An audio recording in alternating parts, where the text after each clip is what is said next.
네, 주간 양기자 4호 지금부터 여러분과 함께 하도록 하겠습니다. 인스타그램 통해서 라이브를 하고 있고요. 랜덤으로 하고 있기 때문에 사실은 뭐 아무도 못 들어주실 때가 많아요. 뭐 어쩌겠습니까. 네, 이거는 뭐 라이브를 위해서 그냥 켜놓은 거지. 자, 주간 양기자 4호 이렇게 라이브를 이제 진행을 하면서 뭐 많은 댓글들을 뭐 보지는 못했습니다만은 그래도 가끔 소식이 있는 댓글들이 하나쯤은 있어요. 네, 그 댓글들 한번 하나가 있는데 그 하나 읽고 시작을 하도록 하겠습니다. 뭐 댓글이 더 많으면 좋지만 뭐 그렇게 뭐 댓글에 연연하지는 않고 있기 때문에 현재까지는요. 자, 지난 탁구한 편이었습니다.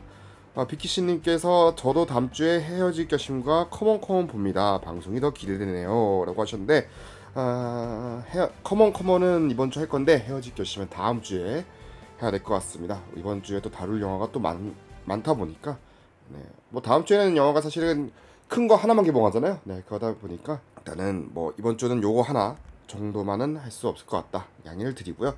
네, 주간 뉴스 이제 시작을 하겠습니다. 주간 뉴스 이번에 다룰 이야기는 탑건 매버릭의 기세가 정말 대단하다는 것입니다. 네, 전 세계 2022년 최초로 박스오피스 1위 기록했고요. 그리고 톰 크루즈 자신으로서도 최초로 10억 달러 박스오피스를 넘는 기염을 토해냈습니다.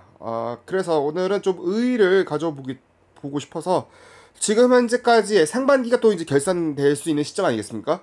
상반기까지 현재까지 이제 2022년 박스오피스를 한번 살펴보겠습니다. 탑건 매버릭이 전 세계 10억 달러, 10억 2천만 달러. 지금 아마 주말 지나고 나서는 또 오를 거예요. 오르겠지만 일단은 10억 2천만 달러 잠정 현재 지난 주말까지 집계가 됐고요. 2위가 닥터 스트레인지 대혼돈의 멀티버스 9억 5천만 달러 현재 진행하고 있습니다.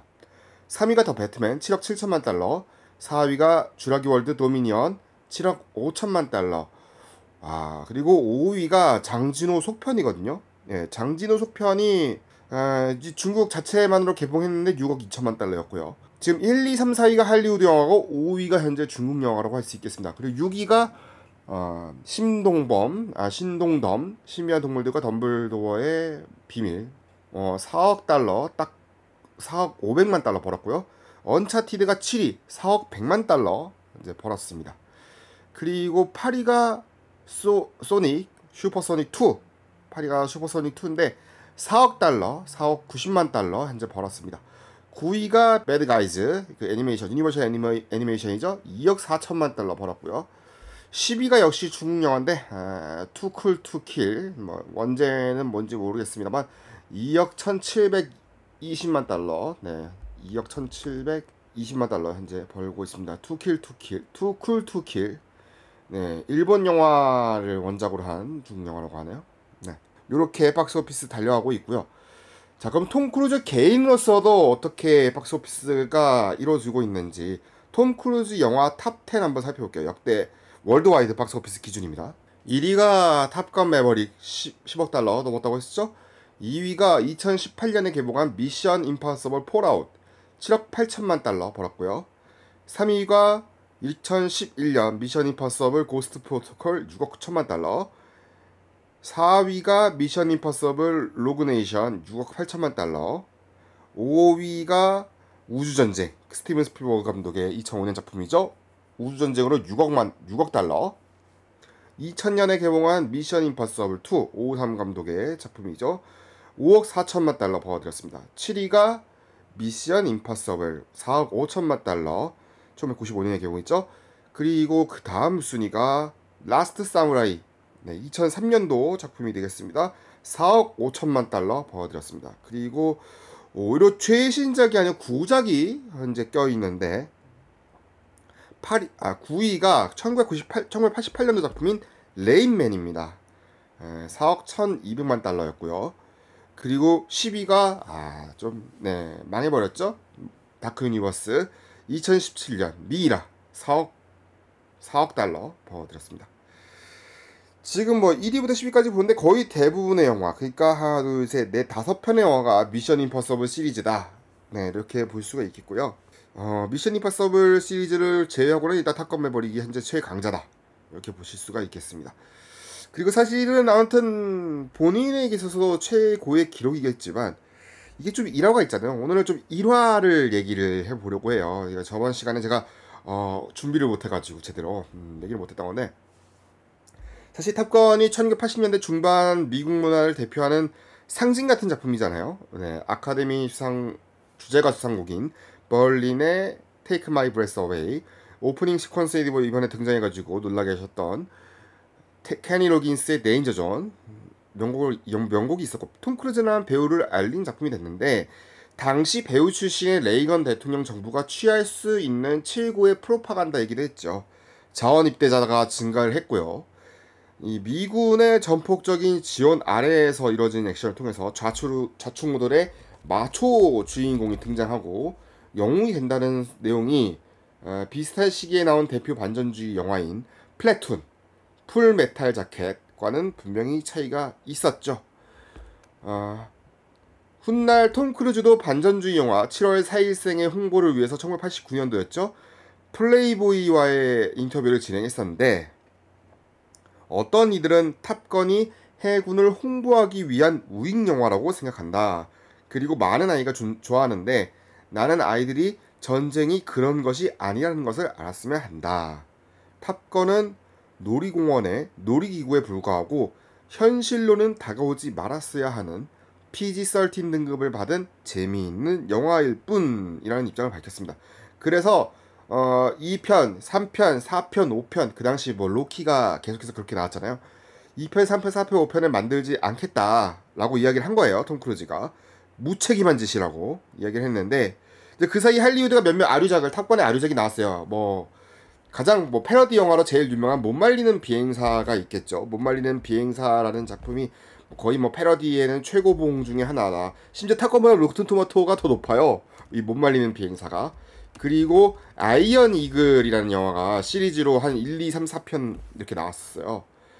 아이언 이글이 딱 이제 탑건이 하지 않아 했던 그 시리즈물을 이어가게 된 거였죠.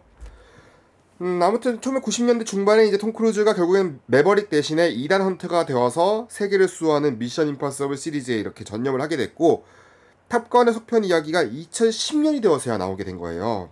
그러니까 제리 브루크하이머 제작자와 토니 스콧 감독에게 속편을 만들자라고 이제 파라마운트가 제안을 한 거죠. 그러면서 개발을 시작한 건데, 토니 스콧 감독이 당시에는 이제 현대 공중전에서 도구 파이팅이 종말했다. 이번 작품의 나온 내용과 유사하죠. 드론의 역할 등의 포커스를 뒀고 리메이크가 아닌 새로운 영화를 만들기를 원했던 거예요. 근데 2012년에 토니 스콧 감독이 세상을 떠나면서 프로젝트가 잠시 잊힌 존재가 됐죠. 2017년 6월이 되어서 제작자의 위치에 선 톰 크루즈가 속편 제목에는 숫자가 필요하지 않다라고 매버릭을 위한 진전이 될 것이다 라고 이야기를 했습니다. 그해 7월에 톰 크루즈 출연작인 오블리비언을 연출한 조세 코센스키가 감독을 발표됐고요. 본격적인 날개의 짓을 펼치게 됐죠. 뭐 IMAX 카메라, 인증 카메라로 촬영을 진행했고 2018년, 2019년에. 근데 2020년 개봉을 목표로 만들었지만 코로나로 인해서 개봉은 무기한 연기됐고요. 그 사이에 파라마운트 측에서는 자사 OTT인 파라마운트 플러스로 동시 개봉할 것을 톰 크루즈에게 제안합니다. 지금 티빙에 서비스 중이죠. 근데 톰 크루즈는 거절했다고 합니다. 근데 오히려 거절한 게 다행이다. 네, 거절해가지고 이거 10억 달러를 놓친 거잖아요. 네, 이거 거절했으면은. 네. 그러면서 파라마운트가 영화 덕분에 북미 극장 점유율, 올해 북미 극장 배급 점유율 1위를 현재 기록 중입니다. 그리고 이번 아마 여름 박스오피스 최고 승자가 될 것이다. 네, 그럴 가능성이 높고요. 아무튼 요 정도까지 언급을 하고 다음 소식으로 넘어가도록 하겠습니다. 독립영화의 빠와 시간인데, 독립영화의 빠와 오늘 시간은 리멤버 미라는 작품을 소개를 해드리려고 해요. 제가 이 스크리너로 봐가지고 상당히 또 많은 얘기를 할 수 있을 것 같은 작품이었는데, 이 작품이 북한이 부정하면서 전 세계의 존재를 계속해서 숨기고 있는 정치범 수요소의 적나라한 모습을 기록한 최초의 애니메이션 작품입니다. 그러니까 애니메이션의 칸 영화제라고 할 수 있는 2020년 제44회 안시 국제 애니메이션 페스티벌에서 경쟁 초청을 받았고요. 그해 열린 제22회 부천 국제 애니메이션 페스티벌에선 본상 우수상을 받았습니다. 자, 내용 시놉시스 간단히 이렇습니다. 한 성인 아시아계 남성이 자신이 겪은 일을 테드 강연 자리에서 소개하면서 시작되죠. 약 20년 전에 9살 소년 요한은 평양에서 가족과 평화로운 일상을 보내고 있었죠. 어느 날 갑자기 요한의 아버지가 어디론가 실종이 되고요. 그날 밤 요한은 집에 들어닥친 북한 당국 관리자들에게 의해서 어머니, 여동생과 함께 어디론가 끌려갑니다. 바로 정치범 수용소죠. 그 장소에 온 이유가 사실은 이 사람들 여러 명이 있었는데 이 여러 명이 온 이유들이 극악무도한 범죄와는 좀 거리가 있었던 거예요. 뭐 남조선의 노래를 거리에서 불렀다. 북한을 탈취하려고 했다. 아니면 뭐 김일성 뭐 최고 영도자를 비하했다. 뭐 등등등. 뭐 좀 우리가 보기엔 말도 안 되는 이유. 뭐 국가 기밀 누설 정도면 모르겠다. 근데 뭐 국가보안법 위반 뭐 그런 거 아닌 이상 뭐 그거 아닌 이상은 뭐 정말 이해가 안 되는 뭐 그런 것들이 많았던 거죠. 네. 또 정적 제거, 숙청으로 해서 가족들까지 다 이제 잡혀가는 뭐 그런 케이스도 있으니까. 근데 요한은 이곳에서 잔인한 현실을 마주칩니다. 네, 요한을 비롯한 아이들은 덩치가 작기 때문에 탄광에서 일하고요. 그 뭔 영화였죠? 구남도 생각하시면 돼요. 네, 구남도의 그 탄광 장면. 여성들은 피력 노동을 하고요. 뭐 이런 뭐 신발이나 이런 거, 가죽 같은 거 하고 있었고. 당의 감시도 심했습니다. 빵 한 조각 더 얻어먹기 위해 서로를 폭로한 일들이 비일비재했죠. 심지어 뭐 남녀노소가 모두 모인 자리에서 처형 행사가 있었는데 한 아이의 어머니도 총살을 기다리고 있었습니다. 이 교도관이 그 여성을 강간하고 임신을 시켰는데 창녀라는 이유를 받은 게 전부였죠. 이런 지옥 같은 장소에서 요한은 다시금 희망을 찾아가는 여정을 시작합니다. 이 작품은 일찍이 북한 인권에 관심을 가진 제1교포 4세 시미즈 에이지 한 감독이 탈북민들이 쓴 책을 읽고 난 다음에 정치범 수용소의 존재를 알게 된 후 많은 사람에게 수용소의 참상을 널리 알리기 위해서 영화를 만들기도 했다고 합니다. 감독이 북한 정치범 수용소의 잔혹함에 대해 이야기를 다뤘지만 인간의 존엄성과 인간성에 초점을 맞춰서 제작했다고 했고요. 이 영화는 우리와 같은 보통의 사람인 한 소년에 대한 이야기다. 영화 속 소년은 절망, 연민, 사랑, 웃음, 상실 등 삶의 모든 감정을 경험하고요. 소년은 세상의 가장 절망적인 순간에도 삶의 목적을 찾기 위해 노력하죠. 소년의 인생이 관객의 삶에 강렬히 울려 퍼지기를 바란다고 소감을 남겼습니다. 이 작품이 약 40명의 탈북민의 실제 증언을 통해서 제작이 됐습니다. 이 엔딩 자막 보시면은 이름이 기재된데 신변을 위해서 이름을 알릴 수 없는 이들도 적혀 있다고 기재가 됐습니다. 2010년 4월부터 이제 감독이 직접 한국, 일본, 미국 등지에서 이 정치범 수용소를 경험한 탈북자들을 만나서 인터뷰를 했고요. 취재 과정을 거쳤고 또 각종 보고서 뭐 우리나라에도 이제 이런 보고서들이 많이 나왔잖아요. 뭐 인권위가 만들어낸 것도 있었고 각종 보고서를 입수해서 탄탄한 시퀀스를 구성했고 그 중에는 이제 1959년부터 1984년까지 약 93,000명의 조선족과 2,000명의 일본인이 일본에서 북한으로 이주한 지상낙원이라는 송환 프로그램도 있었습니다.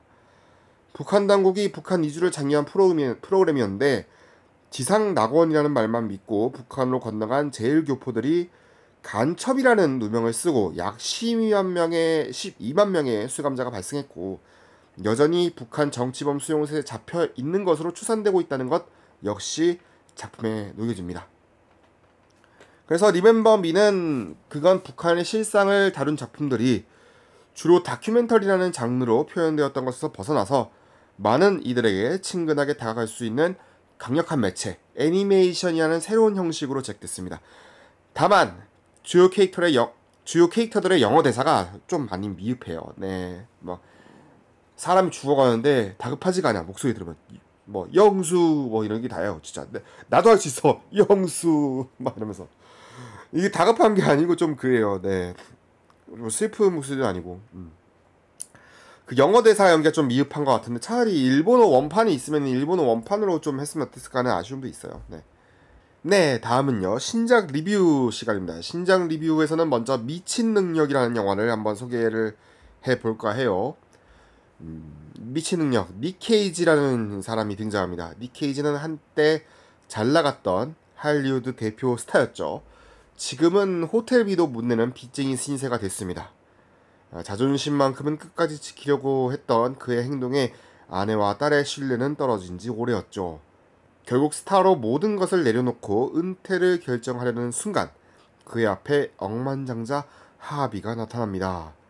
닉 케이지와 관련된 모든 것을 수집하는 덕후인 하비는 닉 케이지가 자신의 영화에 출연해줬으면 하는 마음 하나로 그에게 시나리오를 보내는가 하면 자신의 생일 파티에 초대하고자 억만금을 낼 정도로 진심을 보입니다.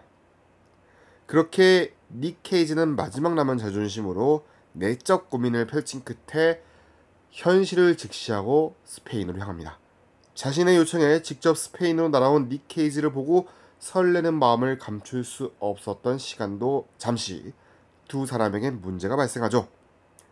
닉 케이지는 갑작스럽게 CIA에 의해서 납치가 되고 CIA 요원 비비안은 하비가 악명 높은 수배범이라는 것을 알려줍니다.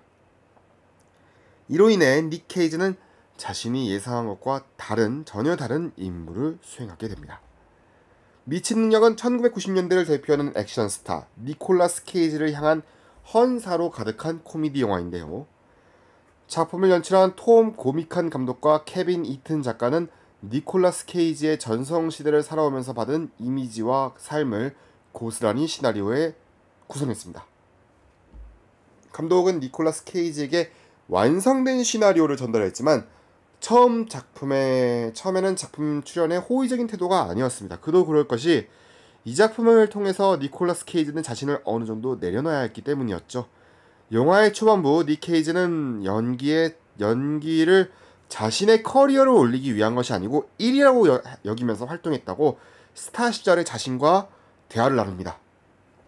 이 미친 능력 속의 장면에 등장하는 장면이나 대사로 등장하는 더록, 코네어, 페이스오프 같은 할리우드 블록버스터, 액션 블록버스터의 주연으로 맹활약했었는데 2010년대 들어서 연이은 흥행참패, 고스트라이더 2, 마법사의 제자, 이런 거 있겠죠.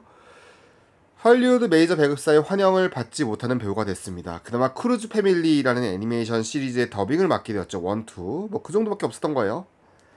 약 1억 5천만 달러의 빚도 갚아야 했기 때문에 어떻게든 저예산 상업영화, B급 영화를 찍어야 됐고요. 덕분에 퇴물 액션 스타라는 불명예까지 얻어야 했습니다.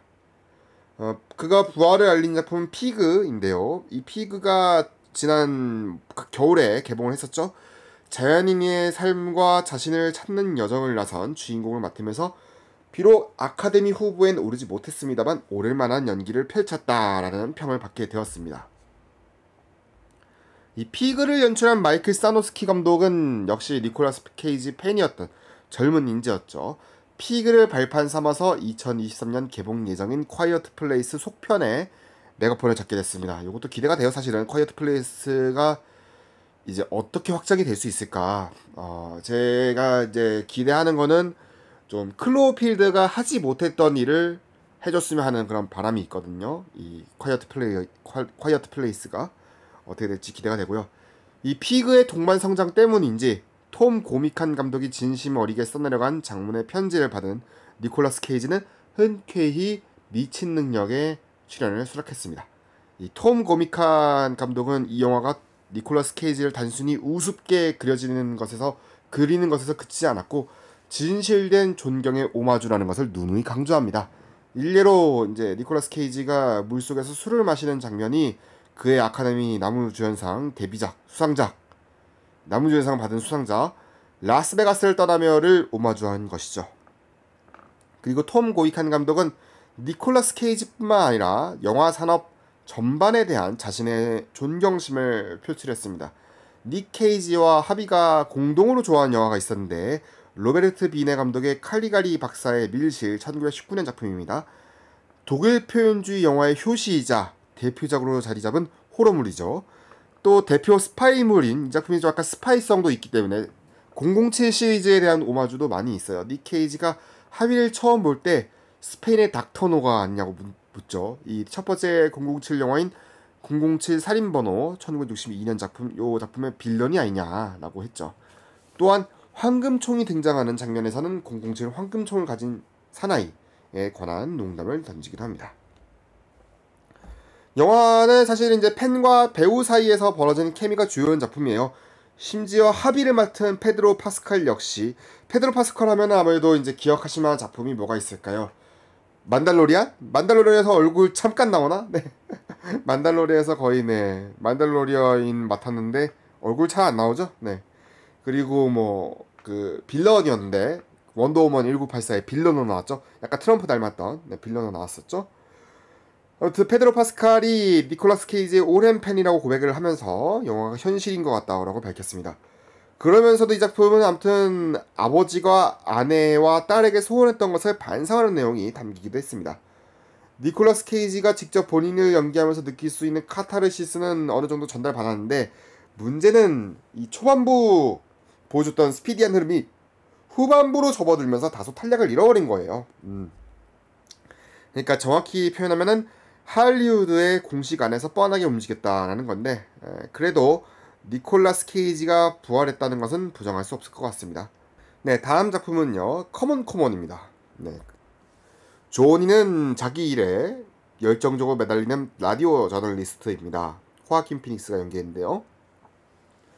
전국을 돌아다니며 어린이와 청소년에게 삶과 미래에 관한 인터뷰를 이제 진행합니다.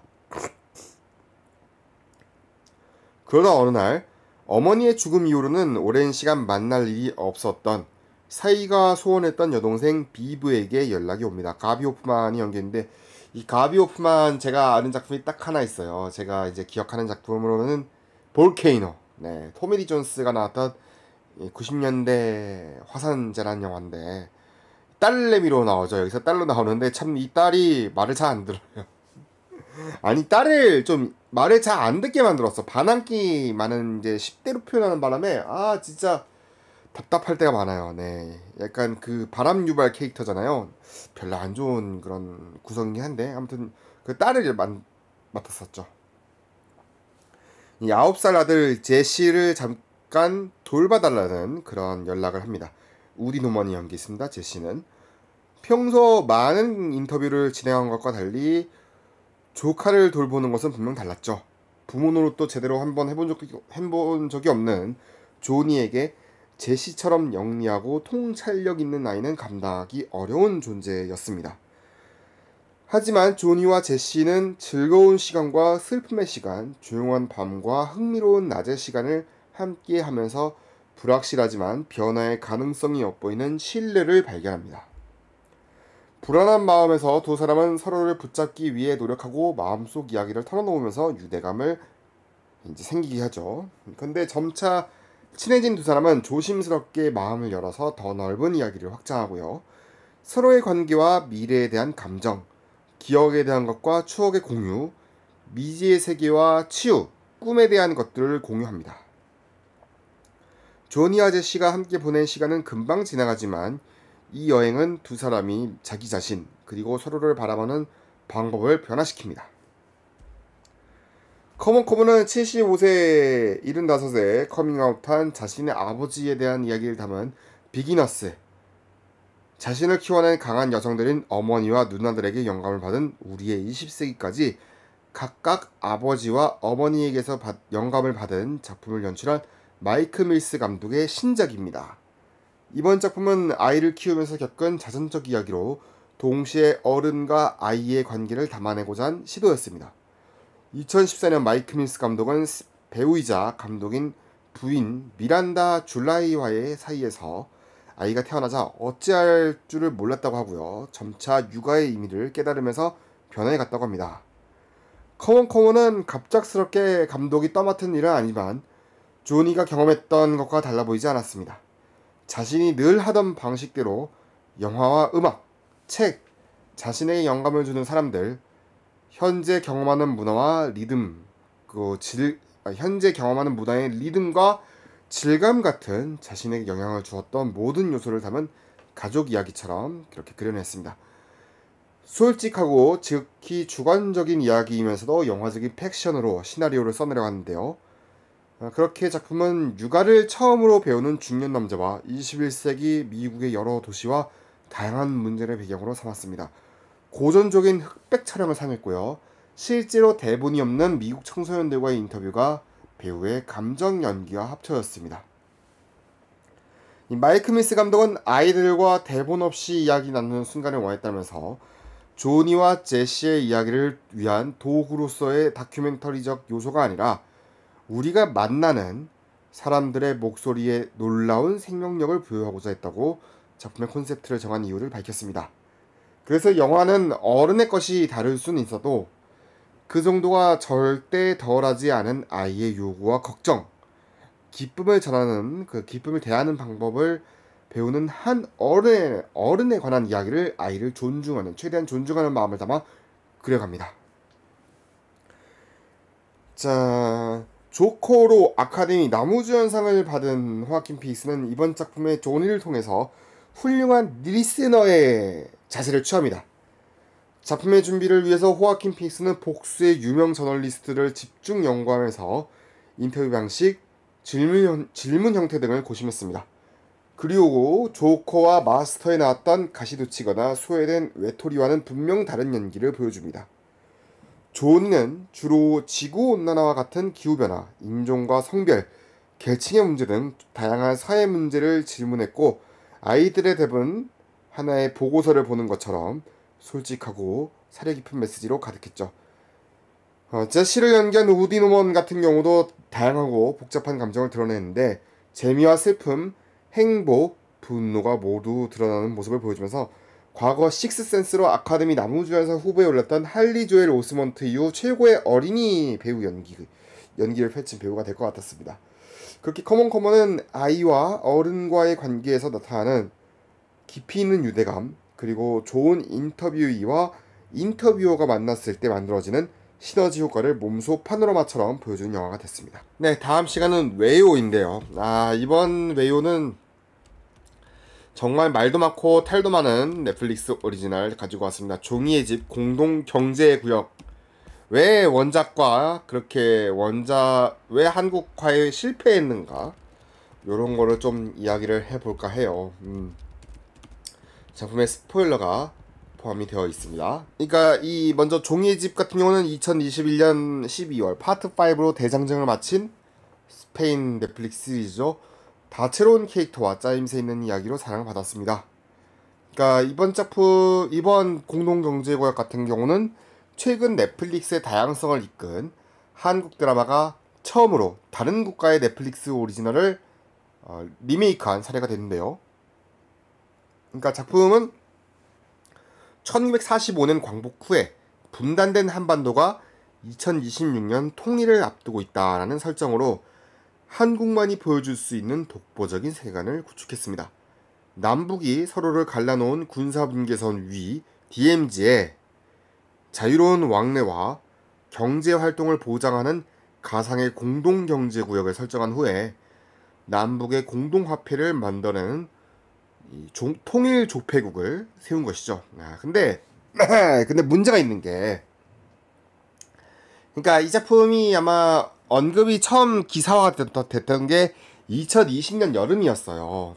그러면 기획이 한 2019년쯤에 됐겠죠. 2020년쯤에 제작한다, 캐스팅이 이루어지고를 봤을 때 2019년쯤이나 이제 디벨로핑이 됐을 것 같은데, 이 디벨로핑 됐을 때 남북관계와 2020년 그리고 현재의 남북관계는 매우 급변했다는 것이죠. 요게 좀 마이너스가 되는 거죠. 2026년도에 우리가 통일 조폐국을 막 세울 정도의 그런 급변한 상황이 될 수 있을까? 에서는 지금 물음표가 되는 것이 있을 것이고, 굳이 통일된 시나리오를 할 필요가 있을 것인가? 원작과의 차이점을 위해서 그렇게 할 필요가 있었을까? 라는 것이죠. 그러니까 원작은 이 스페인의 마드리드를 구체적인 장소로 삼습니다. 그러니까 마드리드 시내가 이제 나오는 거죠. 그런데 제일 중요한 거는 이제 이 다음 장면이에요. 알렉스 피냐는 이제 그 원작 총괄 프로듀서가 이렇게 말했어요. 내전의 아픔을 지닌 스페인과 유사한 근현대사를 겪은 한반도를 배경으로 통일을 앞둔 상황에서 남북한의 강도와 인질들이 뒤엉킨 이야기가 펼쳐진다는 점에 관심을 보였다 라고 한 거예요. 그러니까 원작에서도 이제 이 빨치산이 이제 불렀던 노래 차오차오가 나오죠. 시즌1 끝날 때 차오차오. 난 그거 아마 축구 응원가 많이 쓸 거예요. 인천 유나이티드, 성남 FC 등등등 해가지고 그 노래 많이 쓸 건데 나라라라라 나나나나나 나나나나나나나나 나나나나나나나나나 요 리듬 많이 쓰는데 그만큼 이제 그런 냉전 상황, 전쟁 상황을 또 겪은 게 유사하다라고 생각한 것 같아요. 그런데 한국의 콘텐츠는 지난 수년간 독보적 작법과 문화를 통해 국경을 넘어 전 세계 시청자들을 사로잡아왔다. 한국 버전이 지닌 가능성에 매료됐다라고 이 리메이크에 대한 지지를 보낸 거예요. 근데 이 사람들이 잘못 잡은 게 이 시나리오를 그러니까 이 작품을 누가 볼 것이냐가 중점일 수도 있어요. 한국인이 볼 것이냐 아니면은 전 세계인이 볼 것이냐. 요 두 타겟을 잘못 잡은 느낌이에요. 한국 관객을 노렸으면은 나 굳이 남북으로 할 필요가 굳이 없었어요. 그냥 한국을 해도 충분히 좋은 케이퍼가 나왔을 거예요. 2020년이면은 그때 시나리오를 당장 그냥 뜯어 말려서 고친 다음에 다시 보냈어야 돼요. 다시 했어야 돼요. 이거 시나리오 자체가 문제인 거죠. 자, 그리고 이 리메이크 하면서 연출 누가 있냐. 일요일이 좋다, 대결 반전 드라마 등을 맡은 SBS 예능 PD 출신이고요. 무사 백동수, 보이스 등 다양한 드라마의 메가폰을 잡은 김홍선 감독이 연출했습니다. 근데 저는 사실 김홍선 감독의 영화는 그렇게 딱 좋아하지 않아요. 그 영화가 뭐가 있었냐면 영모 반란의 시대라는 영화가 있었거든요. 제가 평점을 옛날에 주면서 진짜 짜게 준, 진짜 3점 줬나 4점 줬나 기억이 안 나는데, 그냥 이 작품은 TV 화면처럼 구성된 이 스크린에 지금 영화 태도를 뭔지 모를 정도 좀 애매했던 영화였어요. 그러니까 뭐 창작을 통해서 웰메이드 사극이다, 영조 시대의 그런 걸 보여주겠다, 영조가 역사에 없던 걸 각색을 했겠지만 야사를 중심으로 했다지만 이 종이의 집에서 보여준 그런 야사는 진짜 영모에서 보여준 야사가 진짜 별로였고, 이 정인 씨가 몸 보여준 거밖에 없었어요. 진짜 이 작품은 정말 최악의 그런 영화 중에 하나였다. 한국 영화 중에. 벌써 연출력부터가 바닥을 드러냈기 때문에 사실 기대감이 없었습니다. 이걸 드라마화를 만들어도 문제인데 영화화처럼 사람들이 믿고 볼 거란 말이죠. 6부작이라는 것을 그러니까 6편의 파트 1을 한 사람이 그냥 쭉 볼 건데, 일반 드라마의 작품으로 6회분을 만들어서 보여주면은 사람들 잘 안 봅니다. 이 넷플릭스의 특성상 6회 연속을 보게끔 만들어야 되는데 잘 못했어요. 아무튼 작가도 이제 개화 늑대의 시간 이제 보조작 같이 공동 작가였었던 류용지 작가가 맡았는데, 애초에 제안을 받았을 때 전제가 남북한을 배경으로 하자는 거였대요. 그래서 강도와 경찰 양측의 대립뿐만 아니라 그들 안에서 남과 북의 의심과 갈등, 화합이라는 또 다른 레이어가 작동할 수 있겠다라고 싶어서 흥미를 느꼈고, 그때 이제 기획을 시작했다라고 하는데, 자, 여기서 남은 거는 남북한의 그런 이제 팀워크 이게 아니고 하이탈밖에 없었던 거예요. 하이탈 디자인밖에 없던 거예요. 하이탈 디자인이 나왔던 이유가 뭐냐면 사실은 이제 뭐 한국적인 것도 있겠지만 여기에 달리의 탈이 자유를 상징하는 달리잖아요. 근데 한반도 강도단은 전통적이면서 해학적인 의미가 있는 화이탈을 선택한 거죠. 그래서 중간에 이제 탈이 하나 바뀌잖아요. 그 탈 같은 경우도 이제 봉산탈춤에서 이제 틀 수 있는 그런 탈로 바뀐 거죠. 아무튼 JEA라는 그런 가상 구역을 만들어야 되는데, 그래서 지금 그거는 남북한의 이제 그런 뭐 방사형 도시를 해가지고 하기로 했고, 이 통일협회도 유관순 열사나 안중근 의사 같은 인물을 설정한 거는 괜찮았어요. 네, 그거까지는 괜찮은데 이 설계한 것 자체는 괜찮았는데 문제는 맨 처음에 나왔던 게 K-팝이잖아요. 사실 K-팝 때 껐던 사람이 많은 거예요, 이 작품은. 그러니까 왜 K-팝이 때 사람들이 이거를 껐을까라는 거예요. 그러니까 원작을 제가 최근에 다시 봤는데 원작에 이럴 때는 K-팝이 없었습니다. K-팝이 아니고 노래를 부르는 장면도 없었어요. 네. 노래를 하는 장면도 없었고 노래를 뭐 춤을 추는 장면도 없었는데 그 장면이 들어가니까 사람들이 딱 기겁을 한 거죠. 아씨 이거 뭐야 국뽕 아니야? 그리고 북한의 말을 쓴다면서 북한 사투리가 거의 없단 말이죠. 북한에서 어린 시절까지 다 보낸 사람이 군대까지 다녀온 사람이 갑자기 한순간에 그렇게 북한 말을 잘 안 쓴단 말이야? 라는 생각이 이제 들었고, 그리고 클리셰가 되는 그런 과장된 억양들 플러스 아니면은 뭐 유치한 대사도 있잖아요. 저기 뭐야 뭐 선수 입장 같은 네 갑자기 누구 햇병아리였나? 갑자기 입장이었는데 아무튼 네 선수 입장만 없었지 뭐 그렇죠 비슷한 대사가 있었고요. 그리고 제일 이제 중요한 것은 요 이제 설정들을 바꿔가면서 설정들을 바꿨는데 거의 대부분의 이야기는 그대로 간 겁니다. 그대로 가는 거예요. 그러니까 원작 팬들이 보기에는 2화부터의 스토리는 거의 동어 반복이거든요. 이 동어 반복의 스토리를 보면은 사람들이 이럴 거면 뭘 한국판을 봐. 그냥 원작을 보는 게 낫지라는 그게 된 거예요. 그리고 몇몇 캐릭터가 좀 어색한 게 예를 들어서 나이로비를 맡았던 장윤주 씨의 캐릭터가 캐릭터 연기를 위한 캐릭터였던 거죠. 일명 이제 머리에 빵꾸 난다 뭐 이런 대사가도 있을 거지만 원작의 캐릭터와는 약간 그렇게 뭐 좀 뭔가 안 맞는 게 있죠. 원작 캐릭터는 좀 뭔가 그 정체성이라든지 그런 게 분명했거든요. 이제 근데 정체성보다는 그냥 키치한 분이 이게 전부였어요. 키치한데 이게 너무 키치하다 보니까 네. 그리고 비중도 적어졌어요. 비중도 적으니까 사기꾼이라는 포지션이고 이게 딱 그 못 느껴졌. 그게 좀 이제 어색하게 느껴졌고 전사가 없다 보니까 제일 중요한 전사가 없는 거예요. 이 나이로비 캐릭터가 왜 사기꾼이었는데 왜 거기까지 가게 됐는지에 대한 전사가 없어졌다 보니까 원작에 있었는데 그거에 또 이제 안타까운 게 있는 거죠. 자 그러면서 이제 북한 관련 묘사도 있겠지만 BTS 이 BTS 노래가 나오면 어떻게 되냐. 아까 전에 제가 리멤버 비에서도 얘기를 드렸지만 총살입니다. 네. 수용소 끌려가요. 네, 정치범 수용소 끌려가는데 누가 그 김일성 종합대학이나 만수대 의사당이 딱 보이는 곳에서 그 BTS 춤을 추고 노래를 부릅니까? 말이 안 되는 거거든요.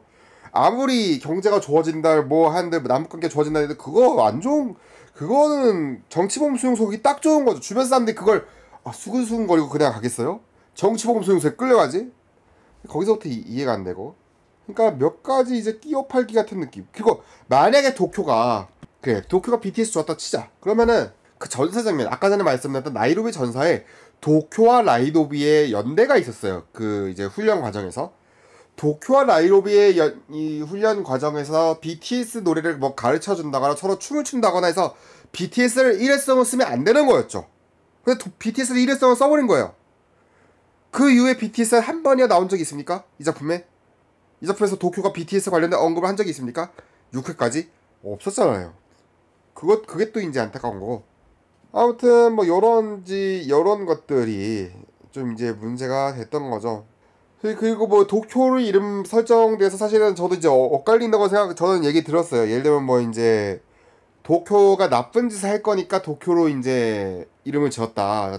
사실 이름 짓는 거는 원작에 없던 내용입니다. 원작이 없는 건데 이름을 이제 고유의 이제 지명을 붙이는 거는 이제 이번 작품에 처음 등장하는 건데 이 도쿄 같은 경우는 이제 자기가 나쁜 짓을 할 거니까 도쿄를 한다라고 했어요. 그러니까 이제 비판적이었던 거는 반일 프로파간다 아니냐. 예. 옹호하는 쪽에서 북한에서는 이미 공교육에서 일본에 대한 혐오가 나오지 않느냐. 예. 공교육에서 일본에 대한 혐오를 가르치는데 뭐 그 정도는 할 수 있는 거 아니냐. 그러니까 요런 설왕설래가 있는데 저는 뭐 요거까지는 나쁘지 않은 설정이었다고 봐요. 네. 요거까지 나쁘지 않은 설정이었다고 봤는데 아무튼 리메이크로서의 매력을 전혀 잃다 보니까 또 원작이 12부작 정도, 13부작, 11회 정도의 분량을 아마 후반 시즌 1의 후반 장면은 시즌 파트 2에서 공개가 될 것 같은데 시즌 1의 10편의 작품을 6편으로 압축시키다 보니까 잘라내기를 많이 한 거예요. 근데 이 잘라내기를 할 때 잘라내기를 해야 할 것과 잘라내기를 하지 말아야 할 것을 구분을 잘 못한 것 같아요. 각색 과정에서. 그게 좀 더 안타까웠던 것 같고, 사실 그래서 로튼 토마토는 80%라서 나쁘지 않은데 팝콘 지수는 49% 내려갔던 거죠. 미국에서 팝콘 지수가 그렇게 망했던 거고, 키노아치 지수도 2.3점, 네, 엄청나죠. 38.18%인데 캐릭터들의 매력이 없고, 저는 개인적으로 그렇게 느꼈어요. 원작을 보라고 홍보해주는 드라마 아니냐. 원작을 이제 저도 그래서 원작을 이어서 본 거고, 그게 좀 많이 아쉬운 선택 같고, 그리고 강도의 매력이 없는 거예요. 강도들의 매력이.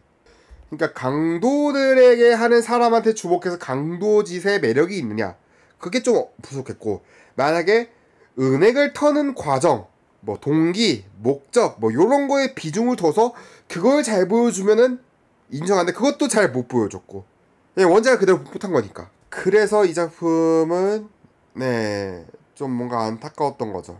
사실 그래서 변화가 좀 많이 이제 안타까웠던 거고, 1화에서도 사실 성매매 장면, 뭐 성매매나 아니면은 뭐 그런 룸사롱 장면을 보여줄 필요가 전혀 없었던 거죠. 원작에도 없던 내용을 굳이 보여줄 필요도 없던 거였고, 그러니까 파트 2에서 과연 업데이트가 될지, 그런 내용들이 아닐지를 좀 지켜봐야 될 것 같아요. 네, 진짜 참, 그러니까 잘못된 리메이크의 전형적인 그런 형태를 취했던 것이, 그게 좀 아쉬웠던 것 같습니다. 자, 그럼 다음 시간에는요, 제가 이제 부천 국제 판타스틱 영화제를 다녀갑니다. 토요일날 녹음할 건데, 토요일날 봤던 영화들에 대한 소개, 또 부천 영화제 관련된 이야기, 이런 것들 전달을 해드릴 예정이고요. 그리고 지난 시간에 뭐 한다고 약속했던 헤어질 결심 외유를 통해서 이야기를 드리도록 하겠습니다. 청취해주신 여러분 대단히 감사합니다.